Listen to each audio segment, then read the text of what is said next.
So hello मेरे प्यारे साथियों, कैसे हैं आप सब। उम्मीद करते हैं आप लोग बहुत ही मस्त होंगे, स्वस्थ होंगे और अपनी पढ़ाई जबरदस्त तरीके से कर रहे होंगे। तो दोस्तों, आज के इस वीडियो में हम लोग बात करने वाले हैं क्लास 12 फिजिक्स का फर्स्ट यूनिट, जिस यूनिट का नाम है इलेक्ट्रोस्टैटिक्स। हिंदी में बोले तो हिंदी में इस यूनिट का नाम है स्थिर विद्युत की।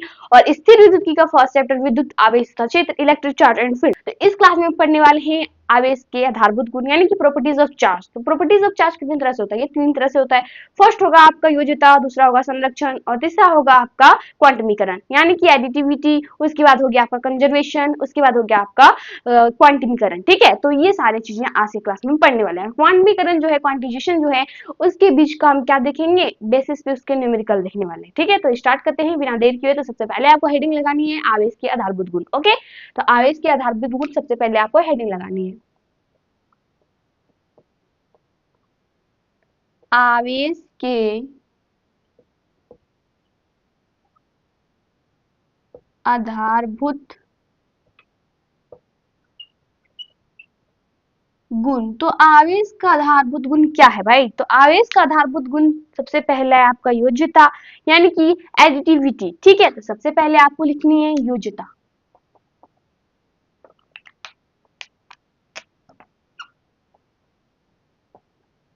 योज्यता, आवेश कहता है कि हम योज्यता के नियम का पालन करते हैं। आवेश कहता है कि हम योज्यता के नियम का पालन करते हैं, यानी कि आपके अंदर का जो गुण है, आप उस गुण को फॉलो करते हुए चलते हैं, तब ना आपका गुण वैसा होता है। ये नहीं है कि आपका गुण आपको फॉलो करता है, ऐसा तो नहीं है। तो उसी प्रकार से आवेश भी योज्यता के नियम का पालन करती है, यानी कि आवेश जैसा कहेगा वैसा योज्यता करता है। ठीक है, तो सबसे पहले आपको लिखनी है कि आवेश योज्यता के नियम का पालन करती है। ओके, सबसे पहले आप क्या लिखेंगे, आवेश योज्यता के नियम का पालन करते हैं। उसके बाद हम आपको इसका डेफिनेशन समझाते हैं।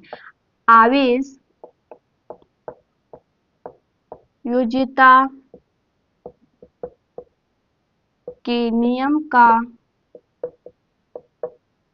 पालन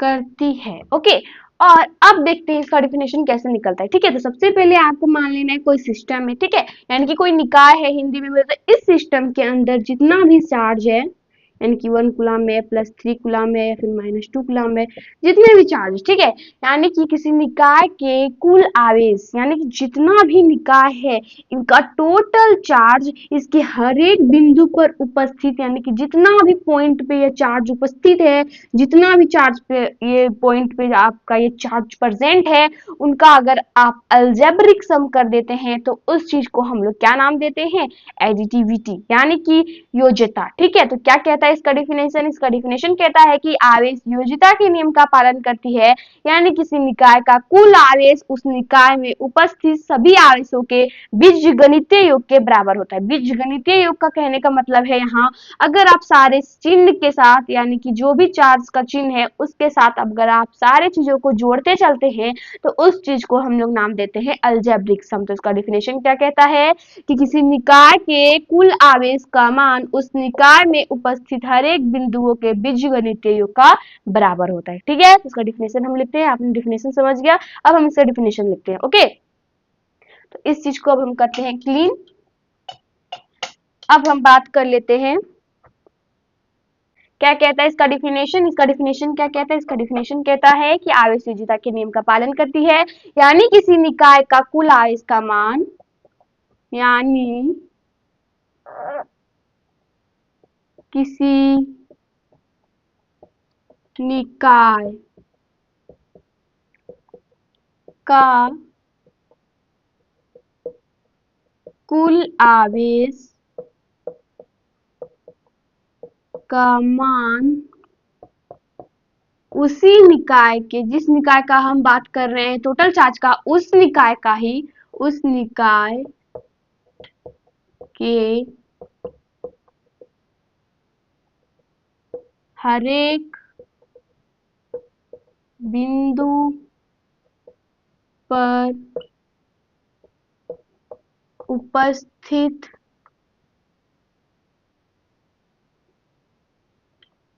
हर एक बिंदु पर उपस्थित सभी आवेशों के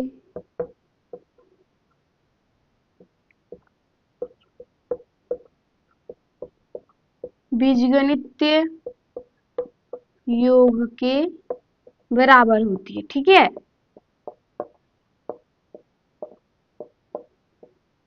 होती है। ओके, यानी क्या बोल रहा है, कोई सिस्टम है, इस सिस्टम यानी कि ये निकाय जो है, इस निकाय पे मेरा जितना भी चार्ज मौजूद है, अगर आप उन सभी चार्ज का अलजेब्रिक सम करते हैं, बीजगणितीय योग करते हैं, तब जाके उसको हम नाम देते हैं योज्यता। ठीक है, क्या बोले, मान लीजिए यहाँ पे +3 कूलम है, यहाँ पे -2 कूलम, ये पॉइंट है, ये पॉइंट, यहाँ पे मान लीजिए आप 5 कूलम है। ठीक है, तो अगर आप इन सबको क्या करते हैं, टोटल को आप अगर जोड़ देते हैं तो यानी कि +3 कूलम, और बात करें यहाँ पे आपका -2 कूलम, और बात करें अब फिर आपका +5 कूलम, यानी कि इसका चिन्ह के साथ आपको सारी चीजों को जब ऐड करते हैं तब जाके आपका वो क्या कहलाता है, योज्यता। ओके, तो आप सारे चिन्ह के साथ इसको ऐड कीजिए तो क्या हो जाएगा, ये आपका +3 और ये +5, ये कितना हो जाएगा, +8, +8 में से -2 को जैसे आप करते हैं तो वो कितना बच जाता है, +6। ठीक है, तो आपको चिन्ह के साथ अगर इसका आंसर देते हैं तो वो चीजें को हम नाम देते हैं योज्यता।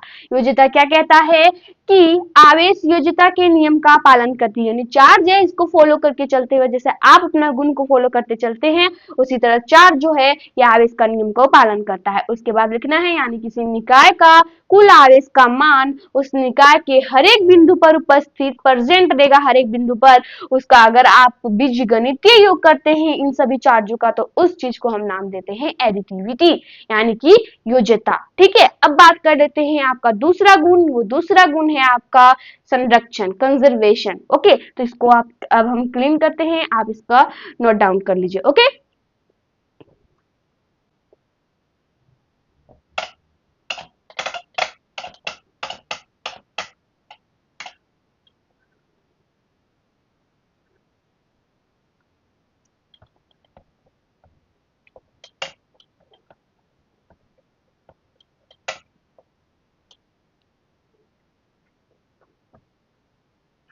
अब आपको समझना है दूसरा, वो दूसरा हो जाता है कंजर्वेशन यानी कि संरक्षण। ये संरक्षण क्या होता है भाई, अभी हम क्लियर कराते हैं आपको। सबसे पहले आपको दूसरा नंबर लिख के लिखना है यहाँ पे संरक्षण।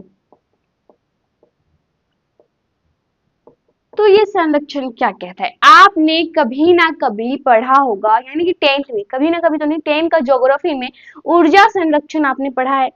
जो जो जैक बोर्ड के स्टूडेंट्स हैं और हर एक बोर्ड में ऐसा देखा जाएगा ऊर्जा संरक्षण, तो आपने ऊर्जा संरक्षण को पढ़ा होगा। तो आप ऊर्जा संरक्षण में क्या पढ़े थे कि ऊर्जा को हम ना ही नष्ट कर सकते हैं, ना ही उसको जड़ से खत्म कर सकते हैं, और ना ही हम उसको उत्पन्न कर सकते हैं, बल्कि इसको एक वस्तु से दूसरे वस्तु में हम क्या कर सकते हैं, रूपांतरित कर सकते हैं, यानी कि एक वस्तु से दूसरे वस्तु पे हम एनर्जी को ट्रांसफर कर सकते हैं, इसको उत्पन्न नहीं कर सकते हैं और ना ही इसको नष्ट कर सकते हैं। ठीक उसी प्रकार से आपका ये संरक्षण होता है आवेश का। तो आवेश का संरक्षण का कहना है कि आप हमको ना ही नष्ट कर सकते हैं ना ही उत्पन्न कर सकते हैं, हम बस एक वस्तु से दूसरे वस्तु पे चार्ज का ट्रांसफर कर सकते हैं। ठीक है, तो देखते हैं क्या ये रियल होता है। आप सर्दियों के दिनों में यानी कि जब ठंडी का दिन आता है तब अपना हथेली को ऐसे ऐसे ऐसे ऐसे करके रगड़ेंगे, ऐसे ऐसे रगड़ने के बाद इसमें क्या होगा, एक हीट जनरेट हुआ होगा, यानी कि एक उष्मा उत्पन्न हुआ होगा, एक उष्मा उत्पन्न हुआ होगा, यानी कि इससे चार्ज कन्वर्ट होकर इस हाथ पे आया, और इस हाथ पे आने से जैसे ही रगड़े तब जाके आपका हाथ गर्म हुआ। तो क्या आपने देख लिया, उसी प्रकार से और एक एग्जांपल लेते हैं। आप अगर कंघी को आप अगर बाल जब आप बाल करते हैं कंघी, तो जब नहा धो के एकदम शैम्पू करके जैसे बाहर निकलते हैं तो आपका बाल एकदम पूरा एकदम सिल्की रहता है, तब उस टाइम का बात कर रहे हैं। ठीक है, तो आप जैसे निकलते हैं आपका जो कंघी करते हैं तो आपका बाल से जो है ना वो कंघी चिपकने लगता है। क्यों, क्योंकि बाल से इलेक्ट्रॉन निकल के आपका कंघी पे चले जाता है, इस वजह से दोनों में आकर्षण होता है। ठीक है, यानी कि आपका बाल से इलेक्ट्रॉन निकला तो आपका बाल पॉजिटिव चार्ज और किस पे गया, कंघी पे, यानी कि वो चार्ज क्या हुआ, नेगेटिव। तो इस प्रकार से हम चार्ज को एक वस्तु से दूसरे वस्तु में ट्रांसफर कर सकते हैं, चार्ज को हम उत्पन्न नहीं कर सकते हैं और ना ही चार्ज को हम खत्म कर सकते हैं। ठीक है, तो स्टार्ट करते हैं। अब हम बात कर लेते हैं इसका डेफिनेशन लिखना। ठीक है, तो सबसे पहले आप उसी तरह जिस तरह आप लिखे आवेश योज्यता के नियम का पालन करती है, उसी तरह आपको लिखना है आवेश संरक्षण के नियम का पालन करती है। ठीक है, तो क्या लिखेंगे आप, आवेश संरक्षण के नियम का पालन करती है, आवेश संरक्षण के नियम का पालन करती है, यानी आवेश को न ही नष्ट कर सकते हैं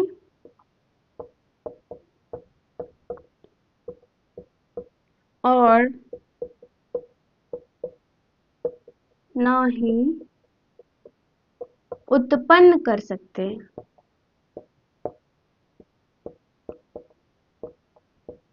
इसे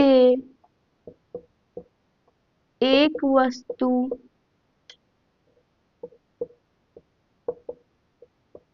से दूसरे वस्तु में रूपांतरित कर सकते हैं।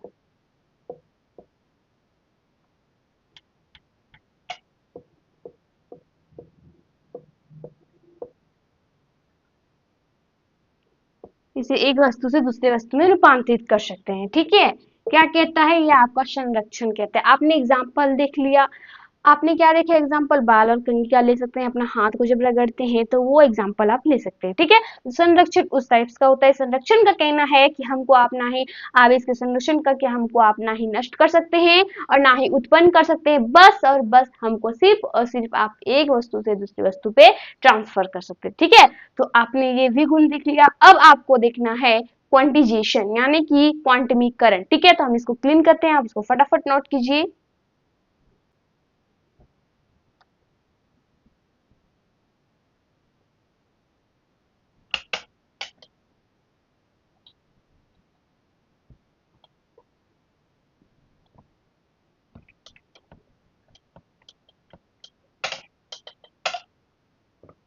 अब हम आवेश के आधारभूत गुण का देखेंगे। थर्ड गुण इसका क्या होता है। ठीक है, आवेश का तीसरा जो प्रॉपर्टीज होता है वो क्या होता है भाई, तो आवेश का तीसरा प्रॉपर्टीज है आपका क्वांटिजेशन, जिसको नाम देते हैं हम क्वांटमीकरण। ठीक है, तो क्वांटमीकरण जो है वो आपका थर्ड हेडिंग लगाना है आपको कि ये तीसरा हम लोग का हो जाता है प्रॉपर्टीज क्वांटमीकरण।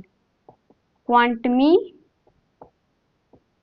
ओके, ये क्वांटमीकरण किसको कहते हैं भाई, तो वो चीजें आप समझिए। सबसे पहले तो आपको पता है कि सबसे पहले देखना क्या है कि आवेश क्वांटमीकरण के नियम का पालन करती है। ओके, उसके बाद इसका डिफिनेशन समझना है। इसका डिफिनेशन कहता है कि किसी पिंड पर उपस्थित आवेश हमेशा मूल आवेश के पूर्ण गुणज के बराबर होगी, यानी कि Q is equal to n e के इक्वल होगा हमेशा, पूर्ण गुणज यानी कि नंबर ऑफ इलेक्ट्रॉन की संख्या, और बात कर रहे हैं यहाँ पे ई बोल रहा है आपका मूल आवेश। ठीक है, इन दोनों के पूर्ण गुणज के हमेशा बराबर होगा आपका क्वांटमीकरण। ठीक है, तो क्वांटमीकरण का डिफिनेशन आपको फटाफट लिखना है और इसके बेसिस पे हम देखेंगे न्यूमेरिकल क्या है। ठीक है, सबसे पहले हम क्वांटमीकरण का डिफिनेशन लिखते हैं। क्वांटमीकरण का डिफिनेशन कहता है कि आवेश क्वांटमीकरण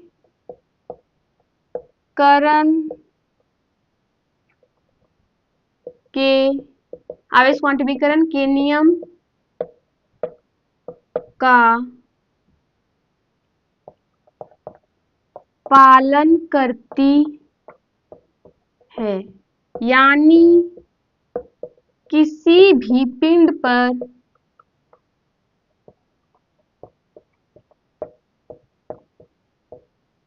उपस्थित आवेश हमेशा मूल आवेश के पूर्ण गुणज के क्या होती है, बराबर होती है।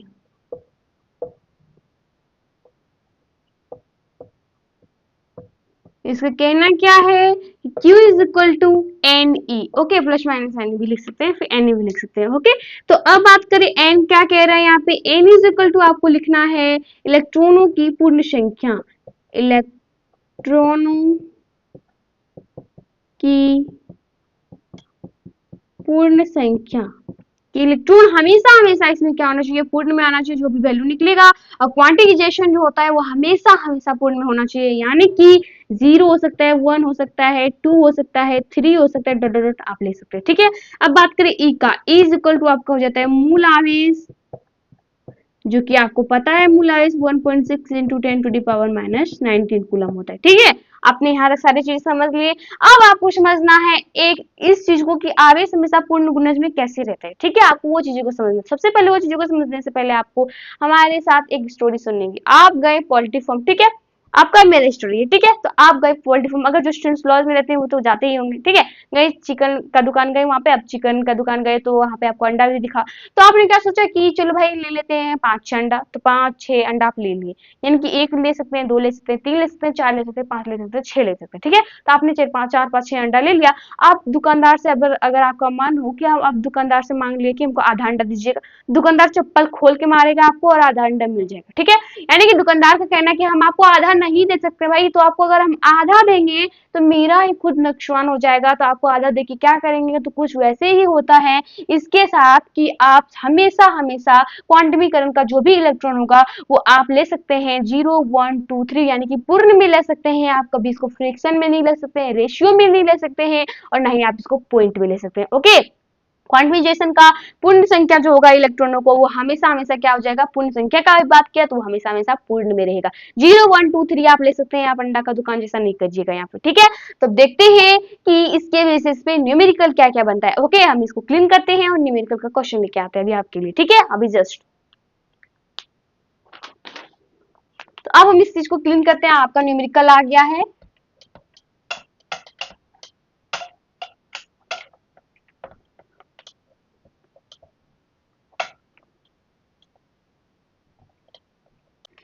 फर्स्ट न्यूमेरिकल है आपका। फर्स्ट क्वेश्चन देखिए आप न्यूमेरिकल का। ओके, क्वांटिजेशन का आपको फर्स्ट न्यूमेरिकल अभी दिख जाएगा। ओके, तो सबसे पहले आपको 1 लिखना है। क्वेश्चन नंबर 1, क्वेश्चन कहता है कि एक कांच के छड़ एक कांच के छड़ से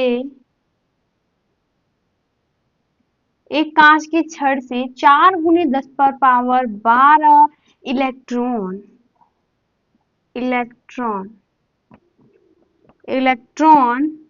निकाली गई हो। ओके, निकाली गई हो। तब पूछा है तो आवेश का मान ज्ञात करें तथा उसका प्रकृति भी पूछा है। ओके, प्रकृति यानी कि वो धनावेश होगा या ऋणावेश होगा, ये आपका क्वेश्चन है। हमको बोला है सबसे पहले भाई कि सीधा सीधा एक कांच का छड़ है। ओके, तो हम एक कांच का छड़ ले लेते हैं। आपको समझाने के लिए हम ये डायग्राम बना रहे हैं। ठीक है, आप चाहे तो बना सकते हैं, फिर नहीं भी बनाए कोई दिक्कत की बात नहीं है। तो ये आपका ये छड़ हुआ भाई, छड़ हुआ। ये छड़ से टोटल कितना इलेक्ट्रॉन निकाला गया है? टोटल निकाला गया है इलेक्ट्रॉन आपका 4 × 10⁻, कितना है, +12। ठीक है, 4 × 10⁻+12 इतना इलेक्ट्रॉन क्या किया, इससे निकाल गया गया, यानी जिससे इलेक्ट्रॉन निकाला, यानी क्या निकाला, इलेक्ट्रॉनों की संख्या निकाला। इलेक्ट्रॉनों की संख्या निकाला यानी कि n बराबर आपको दे रखा है पहले क्वेश्चन में। सबसे पहले आप लिखेंगे गिवन। हमको एक चीज पता चल गया यहाँ पे कि n का मान दिया गया, यहाँ पूछा है आपका आवेश का मान, यानी कि हमको q का मान पूछा है, यहाँ पे आवेश का मान क्या निकलेगा, तो उस चीज को अभी आपको निकालना है। ठीक है, सबसे पहले आप लिखेंगे यहाँ पे गिवन है, तो आप लिखेंगे यहाँ दिया है। सबसे पहला चीज आपको यहाँ पे n इज इक्वल टू कितना दिया है, 4 × 10⁻12, और आपको निकालना क्या है इसमें q के, q का जो भी वैल्यू होगा उस चीज को निकालना, यानी कि q बराबर व्हाट हमको नहीं पता। तो आपने भी ताजा क्या पढ़ा, आपने भी ताजा एकदम मिजाज में पढ़े हैं आप लोगों ने क्वांटमीकरण को, यानी क्वांटिजेशन का फॉर्मूला को। ठीक है, तो आप सबसे पहले यहाँ पे q is equal to ne, इतना तक तो पढ़ लिए। n आपका क्या होता है, इलेक्ट्रॉनों की संख्या। भाई कितना दिया गया है हमको, 4 × 10⁻12, तो इस फॉर्मूला में हम पुट करते हैं फटाक से, तो 4 × 10⁻12।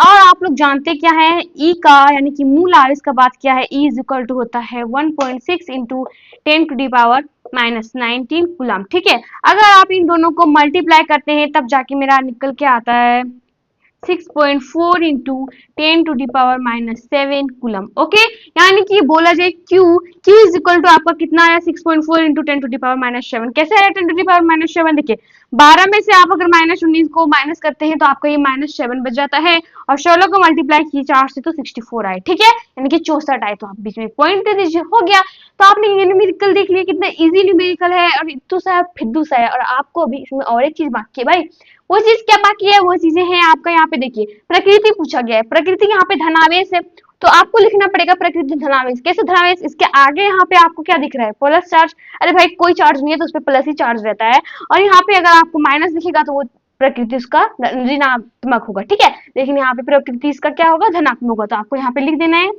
कि प्रकृति जो होगा इसका धनात्मक।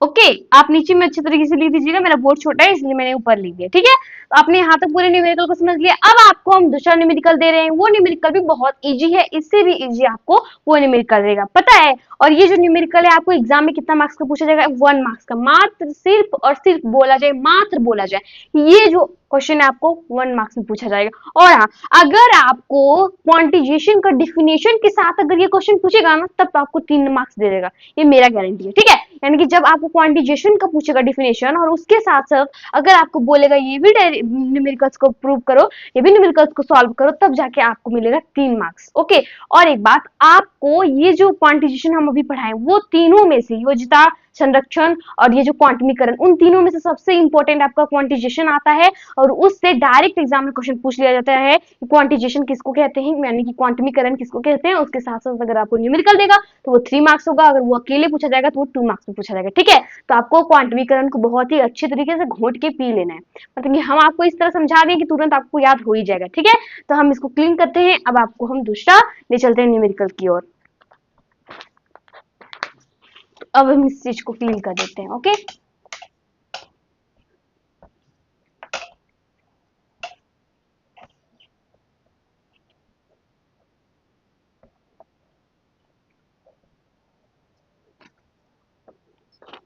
आपका दूसरा न्यूमेरिकल क्या कह रहा है भाई, दूसरा न्यूमेरिकल कह रहा है कि किसी पिंड पर 1 कूलम आवेश उत्पन्न किया गया है, ठीक है। क्वेश्चन नंबर 2 है कि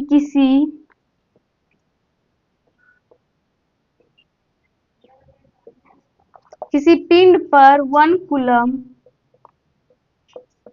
आवेश उत्पन्न किया गया है, किसी पिंड पर 1 कूलम आवेश उत्पन्न किया गया है, उत्पन्न करने पर लिखिए वो ज्यादा अच्छा लगता है, ठीक है। उत्पन्न करने पर, उत्पन्न करने पर इससे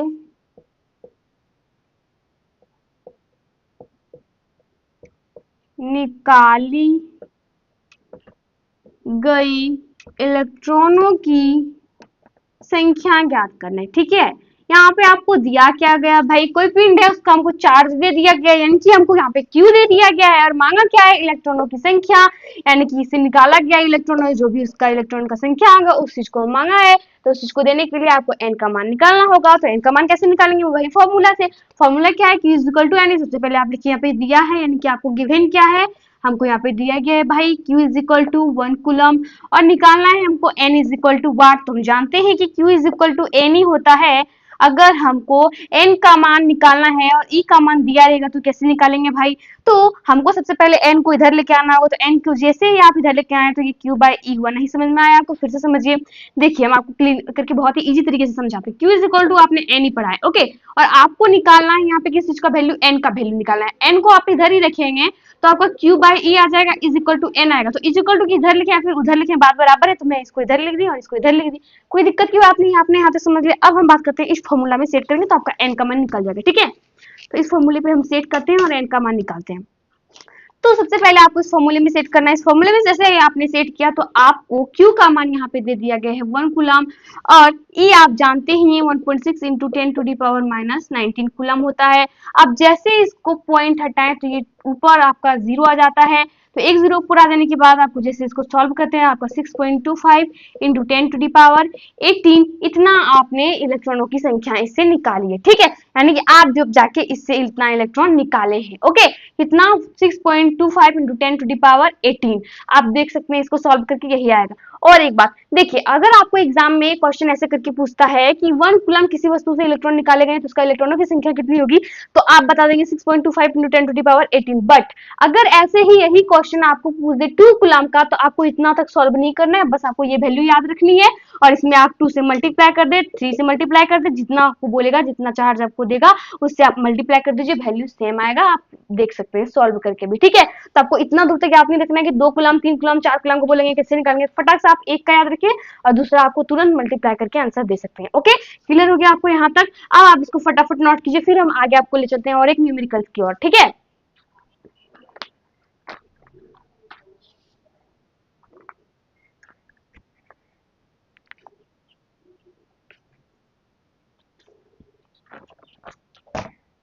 इस चीज को अब हम क्लीन कर देते हैं।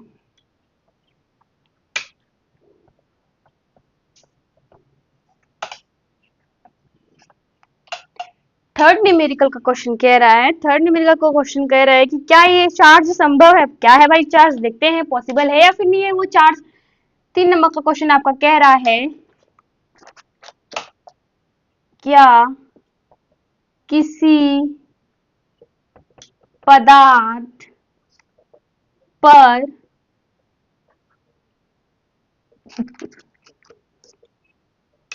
4.8 इंटू 10⁻18 आवेश संभव है। यानी कि पूछा गया है कि कोई भी पिंड है उसका ये चार्ज पॉसिबल है, यानी कि बोल रहा है क्या ये चार्ज सही में पूर्ण संख्या में आएगा, वही चीज को आपको यहाँ पे निकालना है, ठीक है। यानी कि ये कभी फ्रिक्शन में होगा या फिर पॉइंट में होगा, क्या ऐसे तो नहीं होगा ना, यही चीज इसको आप में सॉल्व करनी है। तो आप फटाफट इसको सॉल्व करके देख सकते हैं। ये हमको यहाँ पे आवेश का मान दे दिया गया है, ठीक है, हमको निकालना है यहाँ पे n। तो आपको गिवन क्या है, आप फटाफट उस चीज को लिख लीजिए कि हमको दिया गया है, यानी कि यहाँ आप लिखेंगे दिया है, तो आपको Q इज इक्वल टू दिया गया है 4.8 इंटू 10⁻18, ठीक है। और उसके बाद आपको निकालना क्या है n, और आपको पता करना है कि ये आवेश सही में पॉसिबल है फिर नहीं है। n का मान जो आएगा वो पॉसिबल होता है या फिर नहीं, यानी कि पूर्ण संख्या होगा या फिर नहीं। ओके, तो अब हम निकालते हैं इसको। हम लोग जानते हैं कि Q is equal to n ही होता है भाई, तो हमको यहाँ पे Q का वैल्यू दे दिया गया है, तो n इज इक्वल टू आप यहाँ पे लिख सकते हैं कि Q बाय E, ठीक है। अब इसके जस्ट पीछे आपको बताएं, अब आप जैसे इस फॉर्मूले में इसको पुट करते हैं तो आपका वैल्यू 4.8 इंटू 10⁻18 था, और आप जानते हैं कि इलेक्ट्रॉन का 1.6 इंटू 10⁻19 होता है। माइनस से माइनस खत्म हो गया, ये पावर जो यहाँ से यहाँ तक गया, ये कितना आया, नहीं माइनस से माइनस ये खत्म हो गया, और इसमें कितना बचा 10⁻−1। अब इसमें बचा आपका 10⁻−1। कैसे, क्योंकि देखिए यहाँ पे -18 था और यहाँ पे -19 था, जैसे ही आप कटाएं तो एक बच गया था, यानी कि 10⁻−1 बच गया। और आप इसको जैसे ही कटाते थे आपका ये कितना बार में कटता है, आपका कट जाता है ये 3 बार में, ठीक है। यानी कि ये पॉइंट को आप हटाएंगे तो एक 0 नीचे आएगा, और इस पॉइंट को भी हटाएंगे एक 0 आपका ऊपर जाएगा। जैसे ही इन दोनों को खत्म करेंगे तो आपका जैसे ही इसको कटा के तो आपका लास्टली निकल जाता है 3 गुने ये आपका 1/10⁻−1। इसको आप जैसे ही ऊपर लेके जाते हैं तो n बराबर क्या आ जाता है, 3 गुने 10 पावर +1 हो जाता है। तो +1 को नहीं भी लिखेंगे, बात बराबर है, तो आप जैसे ही इसको मल्टीप्लाई करते हैं तो यानी 30 आ जाता है। तो ये यहाँ पे क्या लिखेंगे, संभव है। कैसे भाई, क्योंकि ये पूर्ण संख्या में है, ये पॉइंट में नहीं है, फ्रिक्शन में नहीं है, नहीं रेशियो में है, तो ये पूर्ण संख्या है, इसलिए ये चार्ज संभव है। ओके, अब आपको नेक्स्ट न्यूमेरिकल बता देते हैं, वो लास्ट न्यूमेरिकल होगा और आपको 2 न्यूमेरिकल होमवर्क में मिलेगा, ठीक है। आप उसको करके कमेंट बॉक्स में उसका आंसर देना है आपको। तो इसको हम क्लीन करते हैं, नेक्स्ट बात कर लेते हैं आपका अगला न्यूमेरिकल क्या होने वाला है। तो आप इसको फिर से एक बार समझ लीजिए और सारी चीजों को सुन लीजिए, ताकि आपको एक भी जगह से कहीं भी कोई डाउट ना हो। देखिए कोई भी पदार्थ है भाई, तो उस पदार्थ कुछ भी है, आपका पदार्थ कुछ भी समझ लीजिए, वो जो पदार्थ है आपको 4.8 इंटू 10 टू द पावर, उसमें कितना है टोटल चार्ज है, और उस चार्ज को क्या बोला गया है कि ये चार्ज मेरा पॉसिबल है या फिर नहीं है उस पदार्थ के लिए। तो हम देखते हैं निकाल के पॉसिबल है या फिर नहीं है। तो देख लीजिए भाई, सेम फॉर्मूला में पुट किए, यहाँ पे देख लीजिए कटाए फटाए आपका आगे पूर्ण संख्या, तो ये चार्ज पॉसिबल है। ओके, तो हम इसको क्लीन करते हैं, आपका नेक्स्ट न्यूमेरिकल अब बात करते हैं। ओके,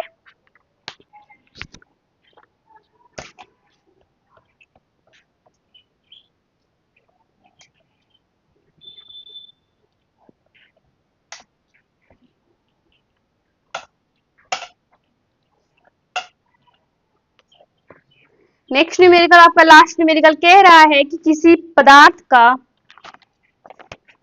क्वेश्चन नंबर कितना हो जाएगा ये आपका? क्वेश्चन नंबर 4 हो जाएगा। किसी पदार्थ 3.10 पर पावर -12 3.2 गुना 10 पर पावर -12 आवेश है। ठीक है, कोई भी पदार्थ है उस पे हमको इतना चार्ज दे रखा है, यानी कि क्यू पहले दे रखा है, बात खत्म। अब दूसरा बात कर लेते हैं। यहाँ पे दिया है तो हमको क्या बोला है निकालने के लिए? इसका द्रव्यमान में परिवर्तन ज्ञात करें। आपको हम बता देते हैं, अगर द्रव्यमान में परिवर्तन पूछा है यानी कि डेल्टा एम में पूछा है, डेल्टा एम में वही भाई जैसे Q is equal to n होता है, उसी तरह यहाँ पे एन ही बोला है, तो यानी कि इलेक्ट्रॉन किस चीज का लिए? चार्ज का बोला है यहाँ पे, तो इस चार्ज का इलेक्ट्रॉन लिए, यहाँ पे आपको Q is equal to delta m बोला है, मास बोला, तो यहाँ पे मास का हम लेंगे, यानी कि जो भी चार्ज होगा उसका मास क्या होगा उस चीज को हम लेंगे। ओके, जैसे ही आपने इलेक्ट्रॉन का चार्ज को लिया, अब यहाँ पे हम लेंगे मास ऑफ इलेक्ट्रॉन, यानी कि इलेक्ट्रॉन का मास जो होगा उसी को लेंगे। ठीक है, तो जैसे ही आपको यहाँ पे बोलता है डेल्टा एम निकालने के लिए, यानी द्रव्यमान में परिवर्तन निकालने का, आपको फटाक से समझना है कि वो डेल्टा में एम का बात किया है। Delta m is equal to आपका हो जाता है एन इंटू एम ई। ठीक है, एन इंटू एम ई, यानी कि इलेक्ट्रॉन किसका जो भी मास होगा वो इलेक्ट्रॉन का मास कितना होगा उस चीज को हमको यहाँ पे लिखना है। द्रव्यमान परिवर्तन लास्टली आपको ये फॉर्मूला में पुट करके निकालेंगे। ओके, तो स्टार्ट करते हैं। सबसे पहले हमको एन पता करना होगा कि इसका एन क्या निकलता है, क्योंकि भाई हमको यहाँ पे दे रखा है चार्ज, एन तो खुद से निकालना होगा, तो निकालते हैं एन का वैल्यू। सबसे पहले आप लिखेंगे यहाँ पे गिवन है, दिया है, क्या दिया है भाई? यहाँ पे आपको सबसे पहले दिया गया है Q is equal to 3.2 into 10⁻⁻12। Okay, और यहाँ पे आपको निकालना क्या है? n is equal to what, और आप ये भी लिख दीजिए कि डेल्टा m का भी मान हमको निकालनी है। ठीक है, तो आप जानते हैं कि Q is equal to n ही होता है भाई, बट हमको चाहिए n का मान, अभी जस्ट बताया। आप यहाँ पे Q ई बाई ई कर दीजिए, और जैसे ही आप इस फॉर्मूला में पुट करते हैं तो आपका ये n इज इक्वल टू क्या निकल के आता है? 3.2 इंटू 10⁻⁻12/10, इसके नीचे क्या हो जाएगा? 1.6 इंटू 10⁻⁻19 कूलम। ओके, तो अब जैसे ही इसको कटाते हैं तो ये वैल्यू आपका n is equal to 2.2 into 10 आपका आ जाता है +7। ठीक है, ये देखिए जो भी वैल्यू है आपको और एक स्टेप करके बता देते ताकि आपको कोई दिक्कत ना हो। ठीक है, और एक स्टेप हम आपको करके बता देते हैं, यहाँ भी नहीं कटाते हैं और एक स्टेप करके बता देते हैं। आपका अगला स्टेप और एक कर सकते हैं। यहाँ पे जैसे ही आपने पॉइंट हटा दिया तो इसके नीचे यहाँ पे आपका 10 आ गया, 10 आ गया, और इंटू में तो भाई हमको दे दिया रखा है 10 पे पावर -12, और यहाँ पे दिखा रखा है पावर -19। ठीक है, तो ये 10 से 10 से मेरा खत्म हो जाएगा, 10 कैंसिल। अब जैसे ही यहाँ पे माइनस है, यानी कि यहाँ पे आप 19 में से जैसे 12 को करेंगे, क्या आप माइनस करेंगे, कटाएंगे ऊपर नीचे, तो ये आपका नीचे आ जाता है 10⁻⁻7। तो आप इसको जैसे ऊपर लेके जाते हैं तो आपका ये वैल्यू निकल के आता है 2 इंटू 10⁻+7। ओके, इसको कटा दिए 2 बार में 16 दूनी 32, तो आप ये नेक्स्ट स्टेप कर सकते हैं। ओके, अब हम यहाँ पे डेल्टा एम बोला निकालने के लिए, डेल्टा एम निकालते हैं हम, तो एन बराबर हमको निकल गया यहाँ पे 2 इंटू 10⁻7, और हम जानते हैं कि इलेक्ट्रॉन का मास होता है मेरा 9.1 इंटू 10⁻31। ठीक है, इतना केजी होता है, तो आप जैसे ही इसको मल्टीप्लाई करते हैं तो मेरा डेल्टा एम निकल के आता है भाई 18.2 इंटू 10⁻, जैसे इसको आप माइनस करते हैं तो ये आ जाता है आपका माइनस वाला बड़ा साइन है, इसलिए यहाँ पे लिखेंगे आप -24। ठीक है, क्लियर हो गया? यहाँ तक आपकी सारी चीजें आपने देख लिया कि यहाँ पे जैसे आपने इसको सॉल्व किया तो आपका ये क्या आ जाएगा? -4 आ जाएगा, 24। ठीक है, -24 आ जाएगा ये वैल्यू। तो आपने लास्टली क्या किया? Delta m is equal to 18.2 गुना 10 पर पावर -24, ये वैल्यू आपका निकल के आता है, यानी कि डेल्टा एम द्रव्यमान में परिवर्तन का बात किया तो ये वैल्यू मेरा निकल के आया। आपने यहाँ तक सारी चीजों को समझ लिया। अब आपको समझना है नेक्स्ट, और आपका नेक्स्ट क्वेश्चन कह रहा है कि किसी पदार्थ पर क्या है -1.6 जो भी इलेक्ट्रॉन है वो है, इलेक्ट्रॉन का आपको पता ही है कि आवेश कितना होता है, और उस पर आपको चार्ज दे रखा है कि -6.4 होगा 10⁻⁻18 कूलम। तब जाके उसमें पूछा गया आपको द्रव्यमान में परिवर्तन क्या होगा। ठीक है, तो उसको हम अभी बोर्ड में लिख देते हैं, ऐसे सुन के तो आप लिख नहीं सकते, तो बोर्ड में लिख देते हैं, उसको फटाफट नोट कर लीजिएगा। ओके, तो हम इस चीज को क्लीन करते हैं, उसके बाद आप उसको फटाफट नोट करके उसका आपको आंसर देना है कमेंट बॉक्स में। ओके,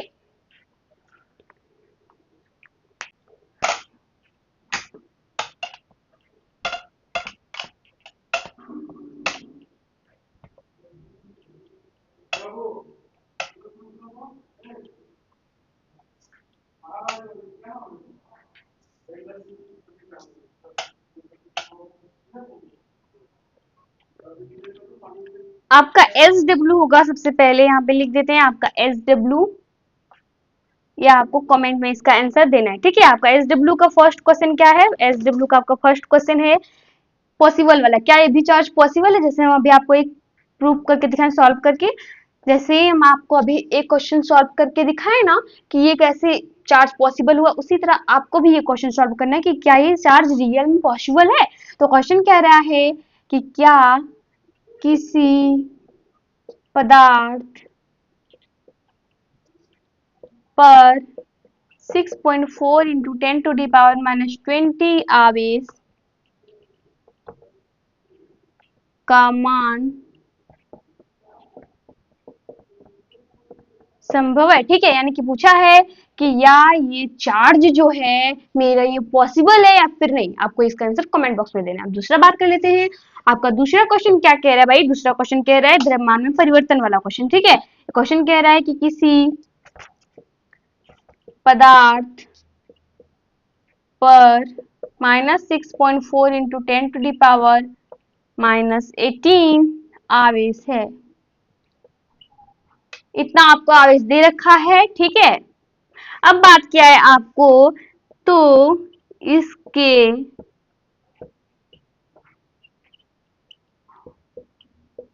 द्रव्यमान में परिवर्तन का मान ज्ञात करें। यानी कि जो भी इसके मास होगा उस मास में कितना चेंजेस होगा वो चीजें आपको पूछी गई है। ठीक है, मैंने अभी जैसे आपको सॉल्व करके बताया ना, delta m is equal to n into m e, तो उसी तरह ये फॉर्मूला उसमें लगाना है और इसमें ये चार्ज पॉसिबल है या फिर नहीं है उसको आपको सॉल्व करके बतानी है। ओके, तो आज की क्लास कैसा लगा आप ये कमेंट बॉक्स में बताइए। मिलते हैं अगली क्लास में, तब तक के लिए बाय बाय, टेक केयर।